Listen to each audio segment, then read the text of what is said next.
Assalamualaikum warahmatullahi wabarakatuh. Yang terhormat Bapak Husni Mubarak selaku dosen mata kuliah Manajemen Strategi, dan tak lupa teman-teman semuanya yang sangat saya cintai dan saya banggakan. Di sini saya mau mempresentasikan hasil dari makalah saya yang berjudul Strategi Korporat.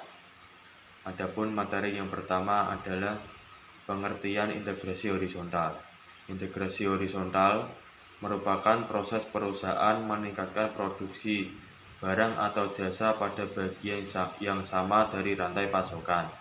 Perusahaan dapat melakukan ini melalui ekspansi internal, akuisisi, atau merger. Selanjutnya, keuntungan integrasi horizontal. Yang pertama, persaingan. Integrasi lateral mengurangi jumlah pesaing yang ada di pasar. Yang dimaksud integrasi lateral adalah suatu gabungan beberapa perusahaan yang berdiri sendiri. Yang kedua, skala ekonomi. Ketika ukuran perusahaan meningkat, biaya per unit produksi menurun. Sebagian karena ada penghapusan duplikasi mesin dan personel. Yang ketiga, lebih efisien. Yang keempat, diversifikasi. Entitas yang terintegrasi secara horizontal dapat mendiversifikasi barang atau layanannya dan menjualnya ke pasar yang lebih besar. Selanjutnya, kerugian integrasi horizontal. Yang pertama, perubahan budaya. Perubahan budaya dapat mengakibatkan kerugian integrasi horizontal. Yang kedua, harga monopoli. Selanjutnya, tujuan integrasi horizontal.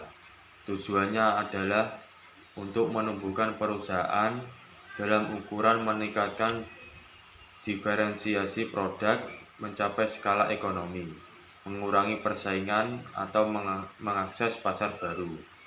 Ketika banyak perusahaan mengejar strategi ini dalam industri yang sama, maka hal ini mengarah pada konsolidasi industri, atau dalam kurung oligopoli atau bahkan monopoli.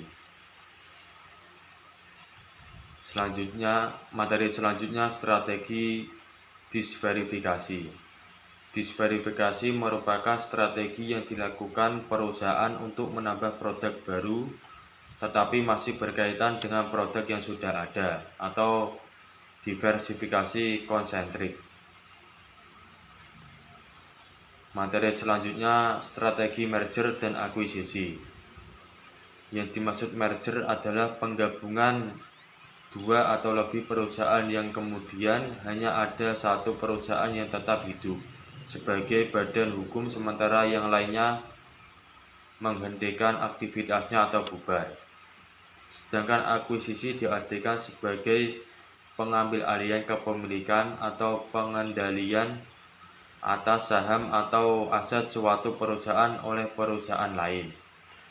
Dan dalam peristiwa ini, baik perusahaan pengambil alih atau yang diambil alih tetap eksis sebagai badan hukum yang terpisah. Selanjutnya, tujuan merger dan akuisisi. Yang pertama, skala yang ekonomis. Yang kedua, mengurangi tingkat persaingan dan meningkatkan pangsa pasar dan distribusi entitas. Yang ketiga, mencegah pengambil alihan.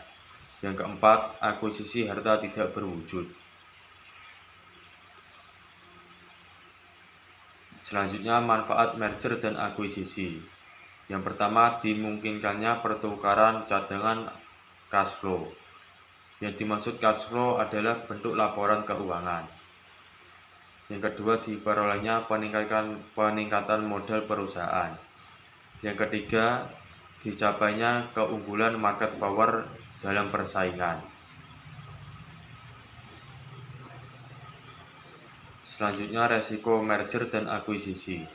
Yang pertama, seluruh kewajiban masing-masing perusahaan akan menjadi tanggungan perusahaan hasil merger atau akuisisi, termasuk kewajiban pembayaran dan penyerahan produk kepada vendor yang masih terutang. Yang kedua, beban operasional, terutama dalam jangka pendek, akan semakin meningkat sebagai akibat dari proses penggabungan usaha.